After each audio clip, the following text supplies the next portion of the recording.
ఈరోజు సేమియా పాయసం చేద్దామని అనుకుంటున్నానండి. మరి ఎలా చేశానో చూసేద్దామా? ఫస్ట్ నేను ఒక చిన్న కడాయి తీసుకొని కొంచెం నెయ్యి యాడ్ చేసేసి ఒక కప్పు సేమియా తీసుకున్నానండి.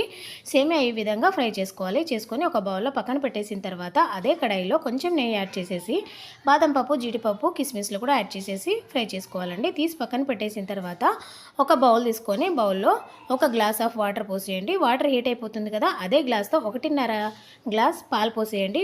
పాలు కూడా పొంగిపోతాయి కదండీ, ఇలా ఉడికిపోతాయి కదా! అప్పుడు ఒక కప్పు మనం సేమియా తీసుకున్నాం కాబట్టి సగం కప్పు షుగర్ యాడ్ చేసేస్తే సరిపోతుంది. ఇలా షుగర్ యాడ్ చేసిన తర్వాత ఒకసారి కలుపుకొని ముందుగా మనం ఫ్రై చేసి పెట్టుకున్నాం కదా సేమియా ఉన్నాయి కదండీ, అవి కూడా వేసేసి ఒక 5 మినిట్స్‌లో సేమియా రెడీ అయిపోతుంది కదా! అందులో కొంచెం యాలకుల పౌడర్ కూడా యాడ్ చేసేయండి.